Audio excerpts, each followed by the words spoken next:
but also the senator who has paved the path for us to talk about this today, was helped created the space along shoulder to shoulder with each and every one of us to be here today, Senator Bernie Sanders.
Thank you all very much for coming out. Let me thank Ali Peeler, Neil Francis, Yoke Rohr, Tricia Ettringer, Jessica Burbank, Kenneth Hansen, Michelle Lemire.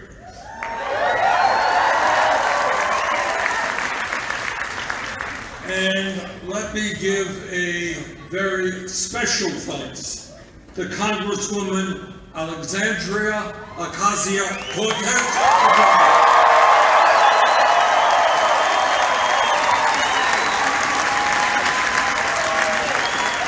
And here is the truth, as I am a member of the United States Senate, I kind of follow the Congress a little bit. And I honestly cannot think of any one member of the Congress in less than a year. Now, sometimes we forget this. Alexandria was elected less than a year ago, served less than a year, and yet I cannot think of any member of Congress who has done more within 1 year to fundamentally transform American politics.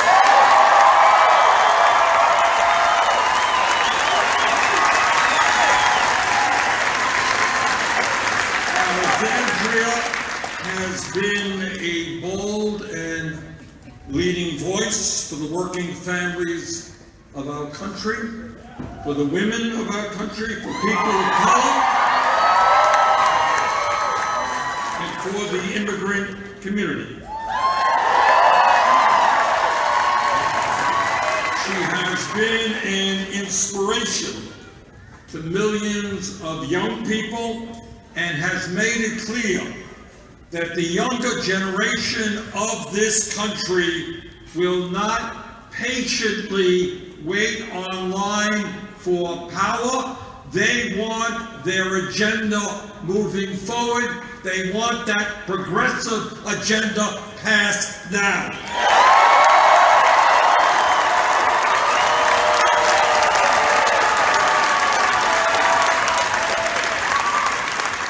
Alexandria understands, as I do, and as you do, and we've worked together on this issue, that it is unacceptable that Wall Street makes billions of dollars a year charging you and the American people 20 or 25% interest rates on your credit card on money they get for 2.5%.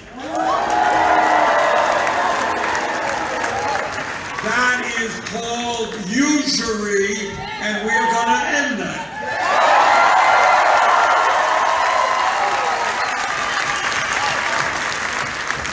Alexandria understands that in the richest country in the history of the world, it is totally vulgar and unacceptable that tonight 500,000 Americans are sleeping out on the street or are in emergency shelters, and that 19 million Americans are paying half of their limited incomes for rent. And that is why we are going together to end homelessness in America and build up to 10 million units of affordable and low-income housing.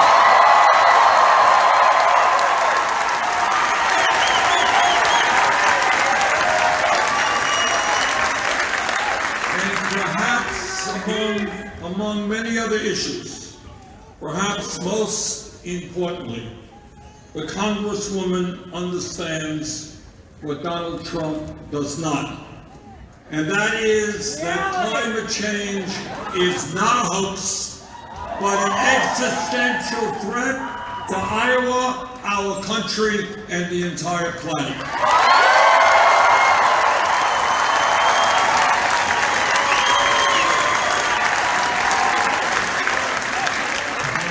Is why she introduced the concept of the Green New Deal, a proposal we incorporated in our climate change legislation, which is the most comprehensive climate change proposal ever introduced by any candidate running for federal office.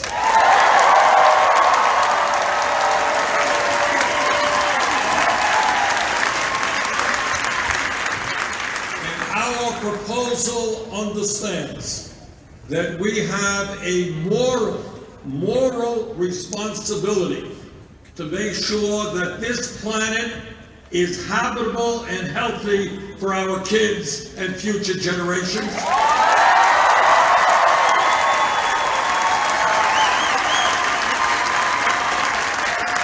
And that is why we are going to take on the greed and corruption of the fossil fuel industry.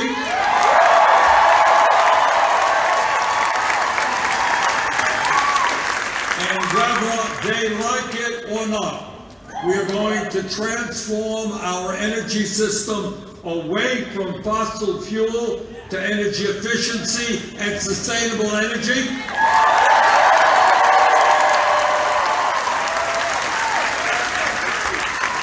And create up to 20 million good-paying jobs. And tomorrow at Drake University in Des Moines, we're going to do a whole conference on climate change, and I hope some of you will be able to attend it. I think you'll find it very interesting. So let me thank Alexandria for all that she is doing and for being part of our campaign.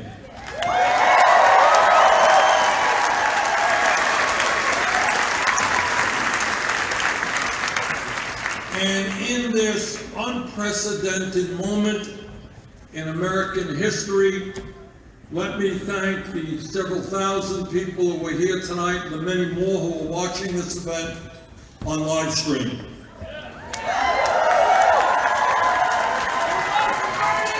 Thank you all for being part of a political revolution.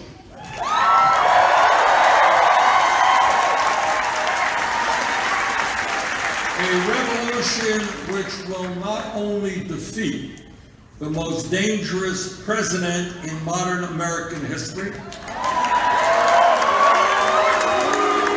president who is a pathological liar, president who is running an incredibly corrupt administration, a president who is a racist, a sexist, a homophobe, a xenophobe, and a religious bigot. Other than that, pretty good. But and this is an important point, our political movement is not just about defeating Trump. It is about transforming our country and creating an economy and a government that works for all of us not just the 1%.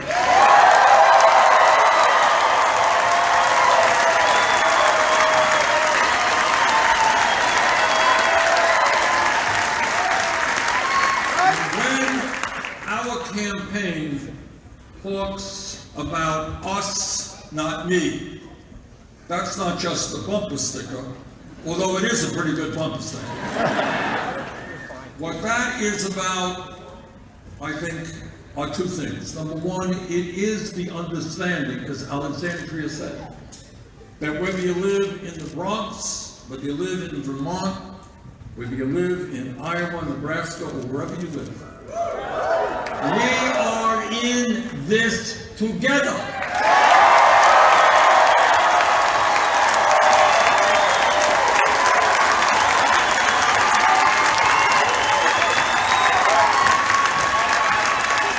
And that we become more human when my family cares about your family and when your family cares about my family.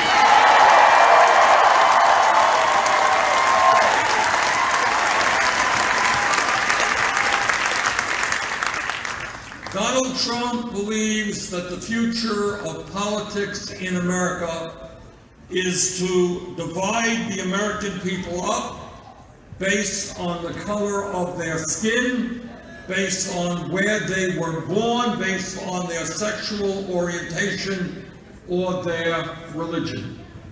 Well, Donald Trump does not understand what America is about.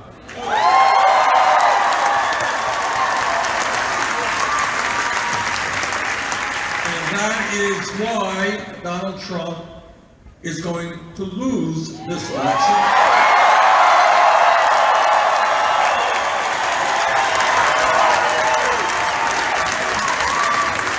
We are going to win the Democratic nomination, and we're going to defeat Trump because we are doing exactly the opposite of what he is doing. He is trying to divide us up, and we are bringing our people together, black and white and Latino, Native American and Asian American, gay and straight, immigrants and native born.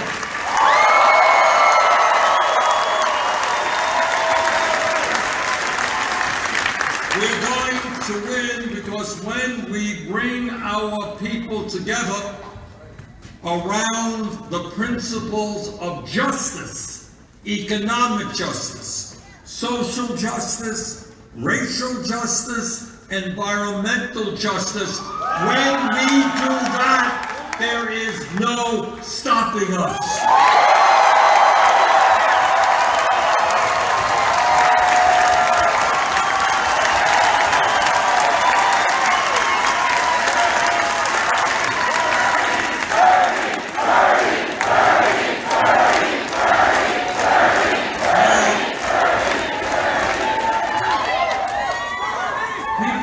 Sometimes say that Alexandria and I are an odd couple. That she is so old and I am so young. But that's okay, I'm not an ageist. No, but here is the point. The point is, as you heard, Alexandria's family came from Puerto Rico and struggled to maintain and live a life of dignity. My family fled, my father fled anti-Semitism and poverty in Poland and came to this country. My campaign manager's family came from Pakistan. My wife came from Ireland. People in this room came from all over the world. That diversity is what makes us great.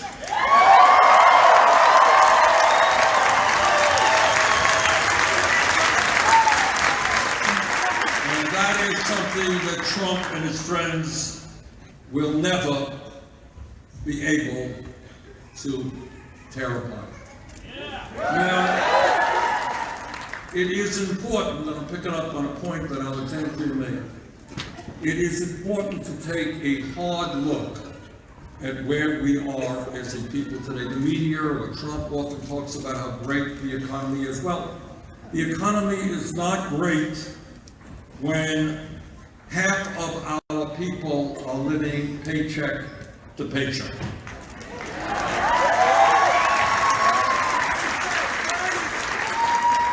The economy is not great when 87 million Americans are uninsured or underinsured, when 30,000 people a year die because they don't get to a doctor on time because they're underinsured, and when 500,000 people go bankrupt because of medical bills.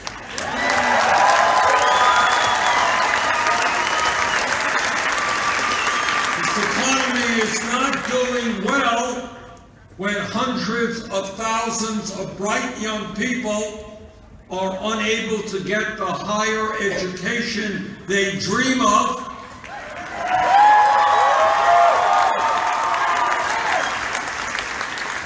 And when tens of millions, including many in this room, struggle with the incredible oppressive burden of student debt.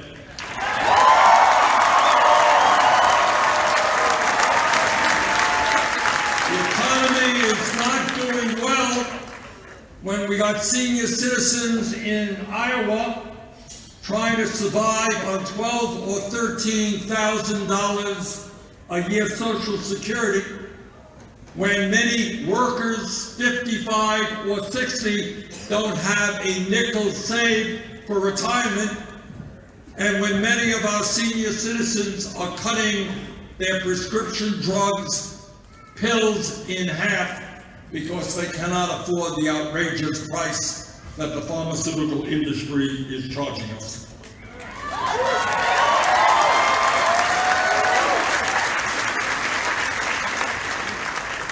Meanwhile, while so many of our people are struggling, while childcare is unaffordable, while teachers are taking money out of their own pockets to buy school supplies,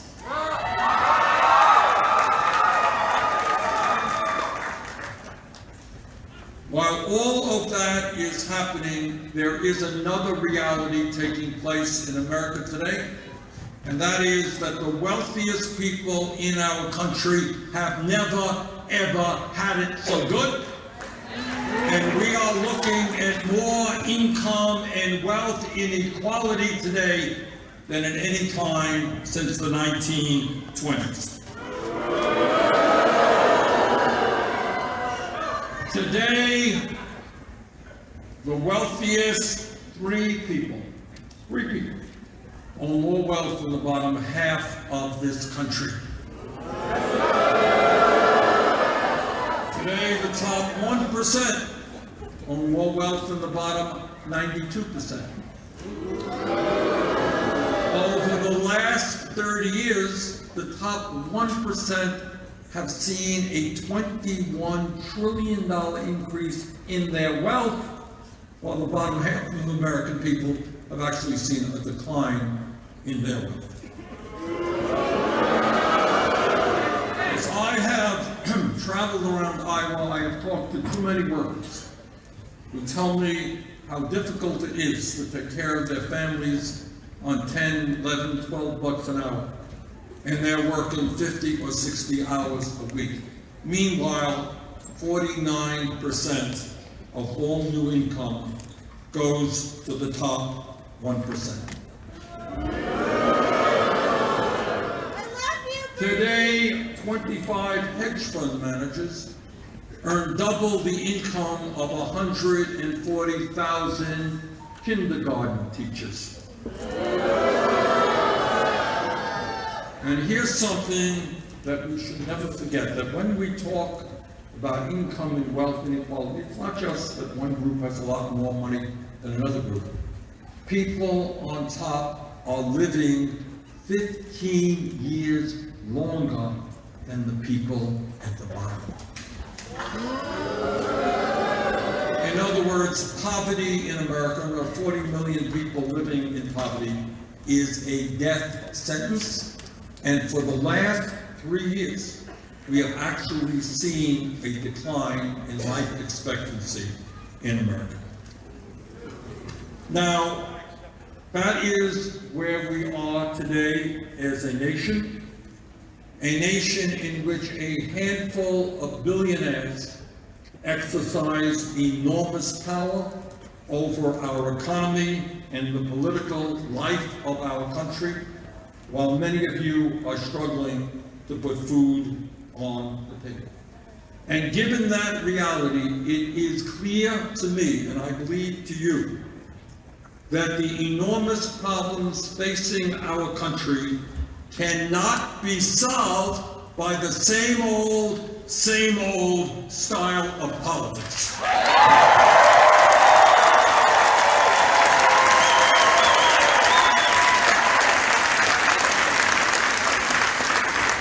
The time is now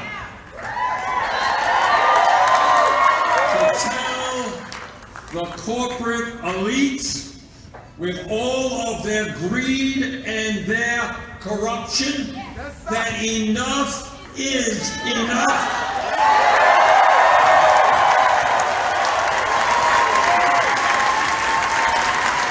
That this country belongs to all of us, not just the few.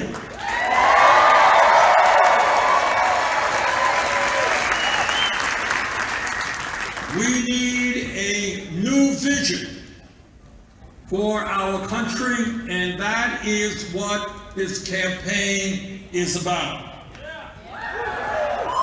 And in terms of that political struggle that we are engaged in, and how we bring about the transformative changes that we need, let me quote a statement from Nelson Mandela, one of the great political leaders of our period. A man who spent most of his adult life in jail fighting apartheid in South Africa. And this is what Mandela said. I want you to hear this clearly. He said, and I quote, "It always seems impossible until it is done."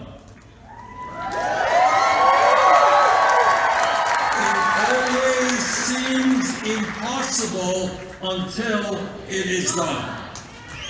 In other words, what Mandela was talking about is that whether it is the economic establishment, whether it is the political establishment, whether it is the media establishment, they want us to believe that real and fundamental change can never, ever take place.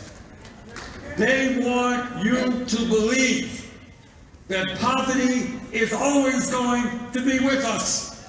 They want you to believe that all you deserve as a worker is 10, 12 bucks an hour. They want you to accept the fact that you do not have health care, and maybe you will never have health care. They want you to believe that education is not a human right. That housing is not a human right. That a decent job is not a human right. The greatest obstacle that we face is not just Wall Street, it's not just the insurance companies and the drug companies and the fossil fuel industry. It's not just the military-industrial complex or the prison-industrial complex. The greatest obstacle that we face is the limitation to our own imagination.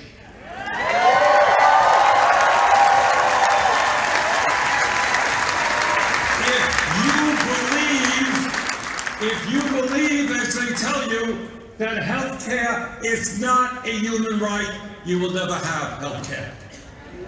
If they tell you you've got to continue working for starvation wages, you will continue working for starvation wages if that is what you believe.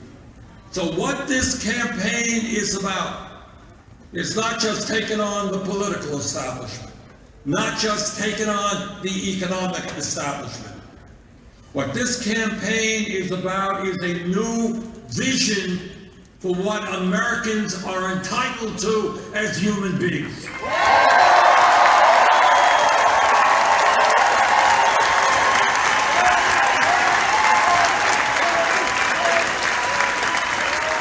This campaign is about thinking big, not small.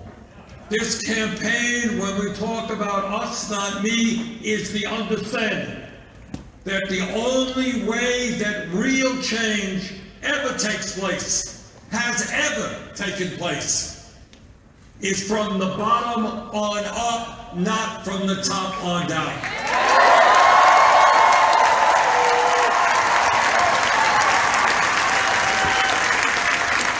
Because when tens of millions of people stand up for justice, there is nothing that the corporate elite can do to stop it.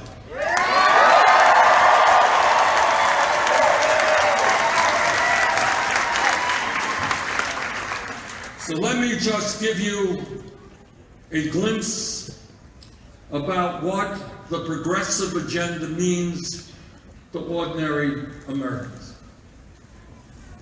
We believe that quality education is a human right from preschool to graduate school.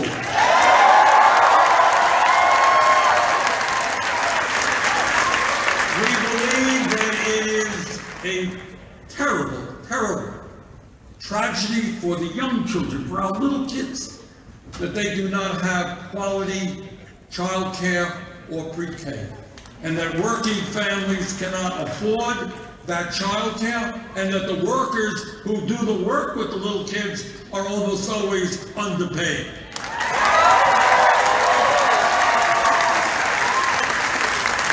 If you love this country, you love the children.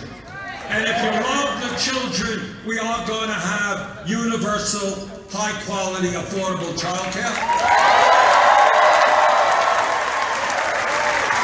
We are going to have the best public education system in the world, because we are going to honor and respect our teachers and provide them with the compensation that they deserve. We are going to make public colleges and universities tuition-free. And we are going to cancel all student debt in this country.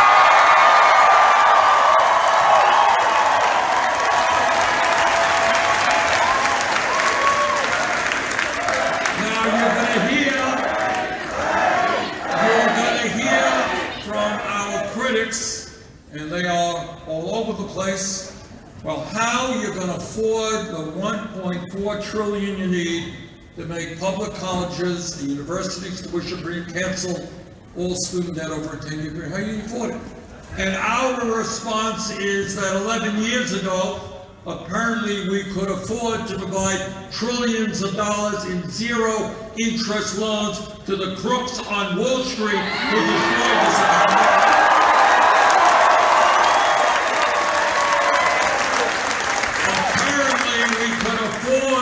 To give hundreds of billions of dollars in tax breaks and subsidies to the fossil fuel industry. Apparently, we could give more than $1 trillion in tax breaks under Trump to the 1% and large profitable corporations. Well, between you and me, if we can do all that, I think we can cancel all student debt in this country.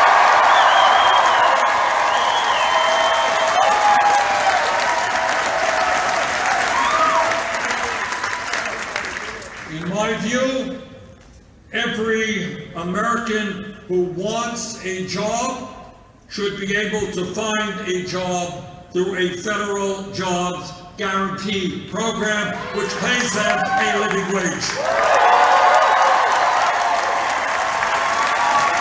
Brothers and sisters, there is an enormous amount of work that needs to be done. We need childcare workers. We need teachers. We need millions of workers to help us rebuild our crumbling infrastructure. We need many millions of workers to help us transform our energy system. We need workers in healthcare as more and more people will come into the healthcare system because they have insurance. We need more doctors. We need more nurses.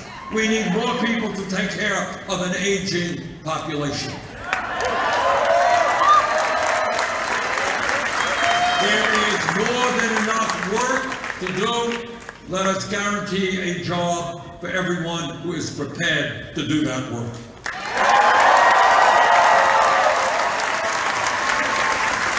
4 years ago, when I came to Iowa, I said something that I have believed for my whole adult life. And that is that health care is a human right, not a privilege.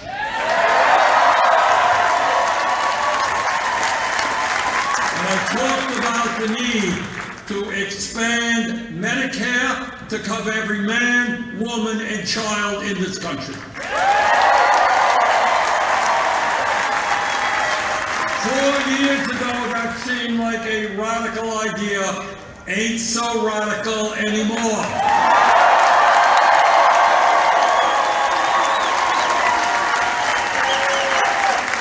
And it's not radical because the American people, the people in Iowa, the people in Vermont, people all over this country understand the incredible dysfunctionality and cruelty of the current system. Brothers and sisters, hear this. We are spending twice as much per person on health care as do the people of any other country. We're spending close to $11,000 a year, twice what the Canadians spend. And yet, despite that, we have 87 million who are uninsured or underinsured, high deductibles, high co-payments. We have 30,000 who die each year because they don't get to a doctor when they should. And as I mentioned earlier, really, this is really unbelievable when you talk about the cruelty of the system. 500,000 people go bankrupt every year because of medical bills. Think of it. Somebody is diagnosed with cancer or Alzheimer's or some terrible illness. You got enough to worry about dealing with your illness. You should not have to worry that your family's going bankrupt.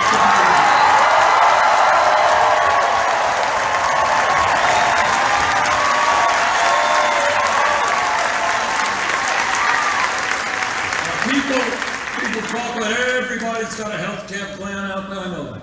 Health care for some, health care for this one, health care for that one.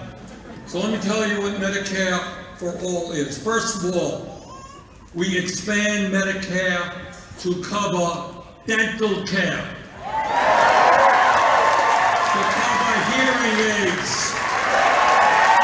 to cover eyeglasses, to cover home health care so folks are not pushed commercial. And under Medicare for All, this is just building on what the Canadians and people all over the world have done. There are no premiums, there are no co-payments, there are no insane deductibles. Now you talk to people who have, oh yeah, I got an insurance program, I got a $12,000 deductible. Doesn't kick in unless I get hit by a truck. And we end all out-of-pocket expenses.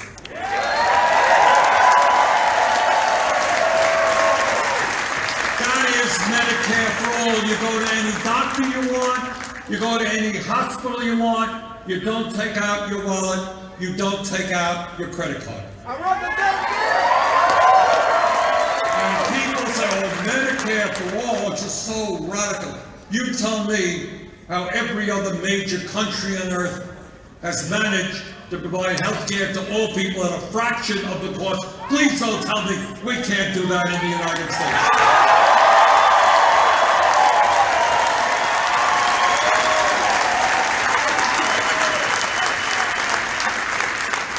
People say, oh, Medicare for all is going to be disruptive. Not at all. In fact, it is the easiest way to do universal health care. It's a 4-year transition period.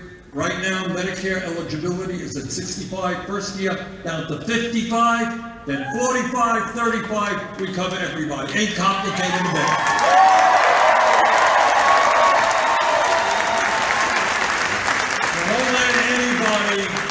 Won't let anybody tell you that this is a debate about health care. It is not.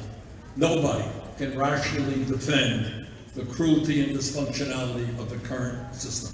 We spend a fortune and we get very little value for it. Here is what the debate is about.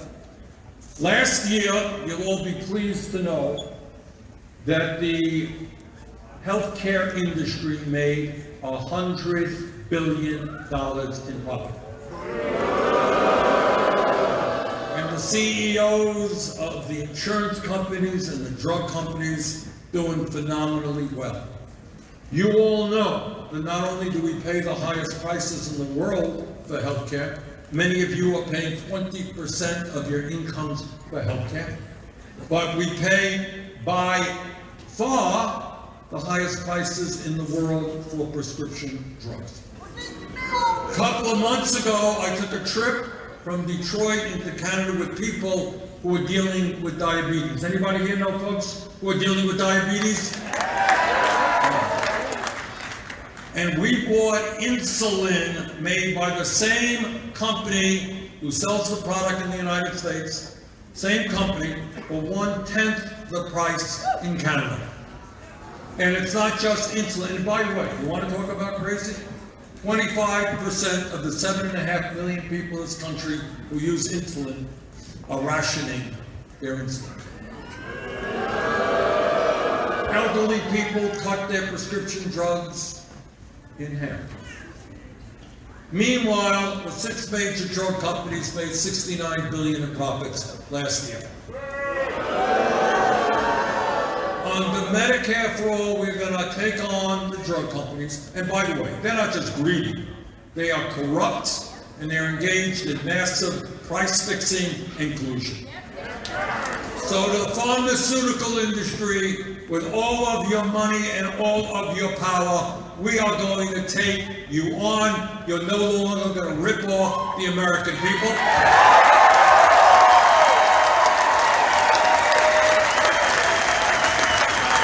And under Medicare for all, nobody in America will pay more than $200 a year for their prescription drugs.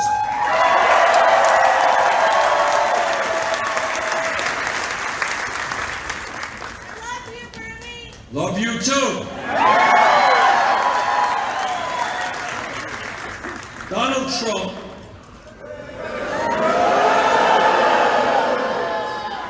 I was thinking of how to describe Donald Trump. He himself believes he is a stable genius. Maybe not. Maybe not. Trump's the whole circus! Donald Trump thinks that climate change is a hoax. And this is not just a danger for our country, but obviously for the entire world. And that is why our administration will not only take on the fossil fuel industry, and I want you to think about this for a moment, because this is the kind of corruption that we are taking on. You got drug companies, as you know, are being sued for many billions of dollars, the manufacturers of opiates, who were selling their product knowing that it was causing addiction and death. That's what we're dealing with. And then you got the fossil fuel industry. I want you to think about this for a second. These guys have known for a very long time. They're engineers, they're scientists, are not stupid. They have known that the product that they are producing, carbon, is helping to destroy our planet. And yet they have lied, they have funded organizations and think tanks that have tried to obfuscate the reality of what the fossil fuel industry is doing. Think about it. Guys sitting there making huge amounts of money while they destroy the planet. So tonight we say to the fossil fuel industry, your short-term profits are not more important than the future of this planet.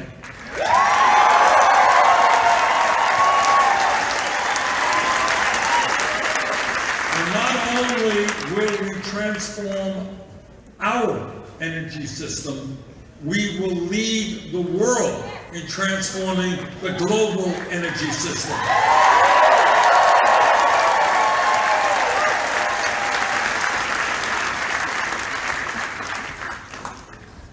Tonight in America, as we speak, there are currently 2 million people behind bars.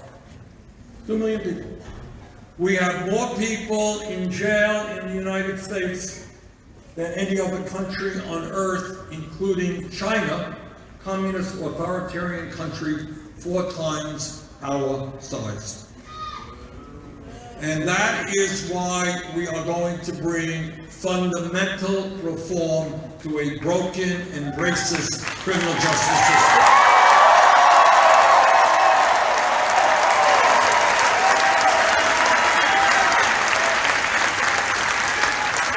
Instead of spending $80 billion a year locking up our fellow Americans, we are going to invest in our young people in jobs and education, not more jails and more incarceration.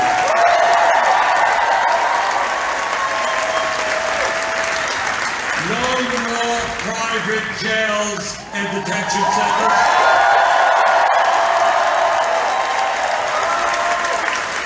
And we are going to end the horrific so-called war on drugs, which has hurt so many. We are going to legalize marijuana. We are going to expunge the records of those arrested.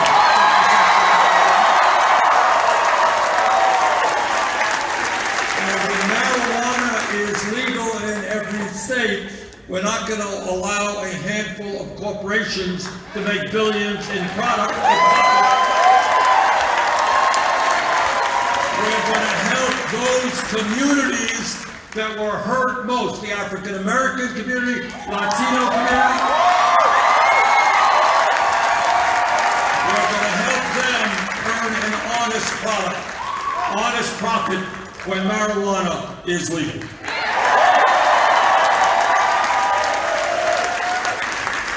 Brothers and sisters, I am sick and tired, as I know you are, of Trump and his allies demonizing the immigrant community in this country.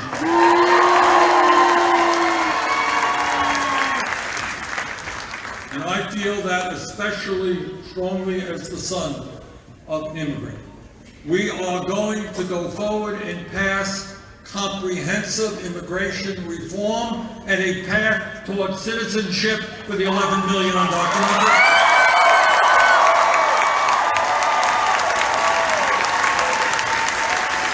On our first day in office, we will restore the legal status of the 1.8 million young people eligible for the DACA program.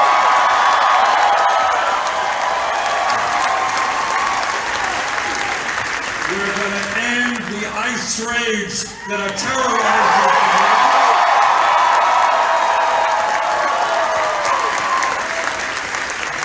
And we're going to develop a humane border policy, not a policy where federal officials are snatching babies from the arms of their mothers. A policy in which children are locked up in cages and families are separated. Brothers and sisters, I know that all of us recoil in horror when we hear about another terrible mass shooting in the United States. So I want to assure you that our administration will not be intimidated by the NRA.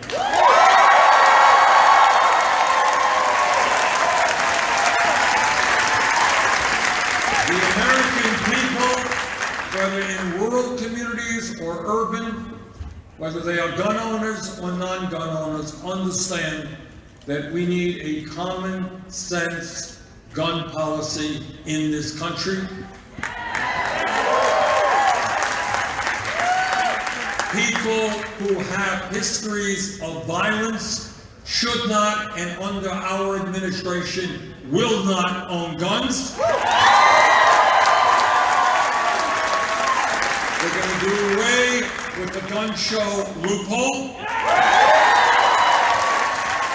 We're going to do away with the so-called straw man provision, which allows people to legally buy guns and sell them to criminals. We are going to end the sale and distribution of assault weapons in this country.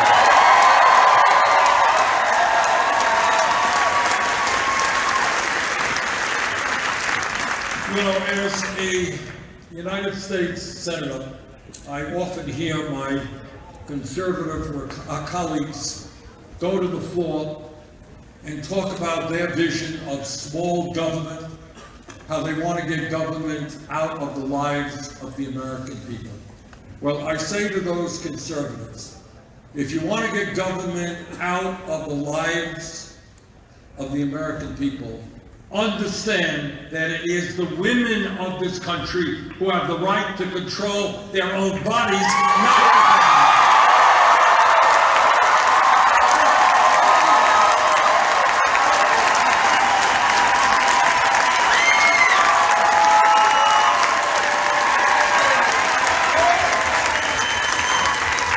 You can't talk about getting the government out of people's lives when you have politicians at the local, state, and federal level telling every woman in this country what she can or cannot do.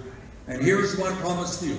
I will never nominate anyone to the U.S. Supreme Court who is not 100% pro Roe v. Wade.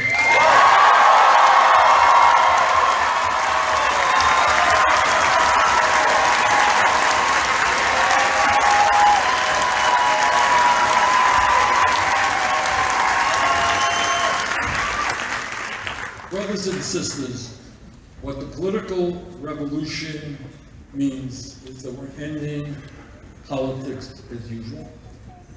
We don't have to hustle money from billionaires or from super PACs, because we have earned the respect of working people all across this country and have received more individual contributions than any candidate at this point in a campaign in American history.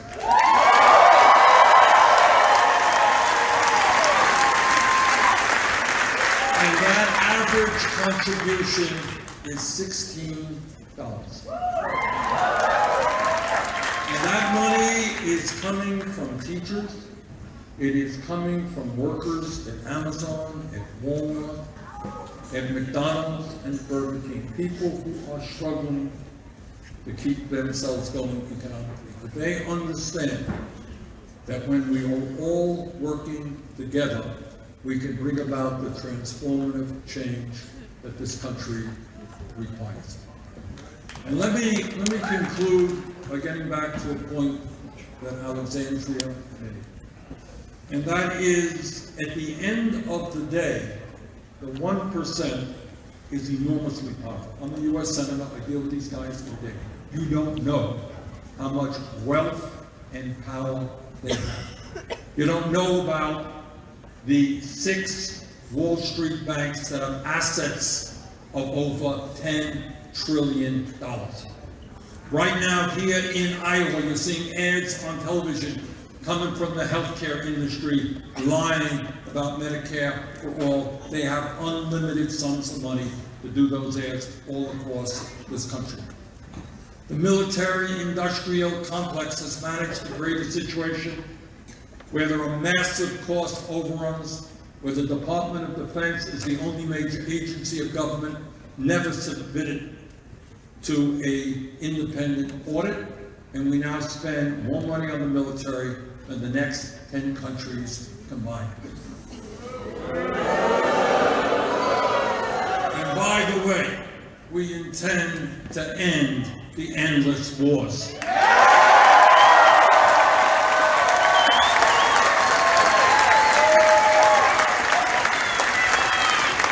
But the political revolution is not just taking on greed and corruption of the corporate elite or the political leadership of this country. It is more than that. It is making each and every one of you and all Americans understand that when we stand together, when we rebuff Trump's effort to try to divide us up by the color of our skin or whatever, that when we stand together for a common humanity, a humanity that understands whether you're black or white or Latino, you want your kids to have a great education. You want your kids to drink clean water. That you understand that no matter what background you have, healthcare is a human right. That people should not be penalized for decades in paying off student debt for the crime of getting a higher education. When we understand that as human beings, economic rights are human rights, that you are not really free if you're working for $9 an hour and you don't have health care. That you're not free if you can't afford to get the higher education you dreamed of. That you are surely not free if the planet is undergoing cataclysmic changes as a result of climate change. So what this campaign is about is all of us coming together to understand that if we stand together, there is nothing we cannot accomplish. And here in Iowa, you guys have a very oversized role in American politics. You all know it. I know that you take it seriously. You are the first caucus state, the first state that will be voting. And I believe that if we win here in Iowa, and I think with the kind of volunteer support we have, we are going to win here in Iowa.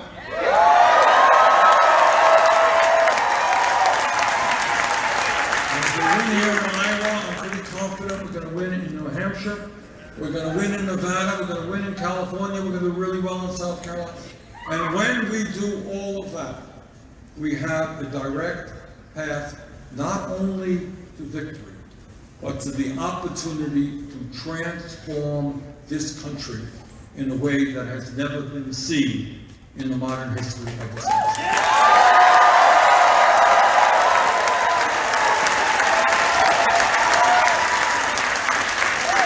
So this struggle is not just about you or you or you. It's about future generations. It's about whether, in fact, this planet remains healthy and happy. We are living in an unprecedented moment in American history, and it goes beyond Trump and his lies and his corruption.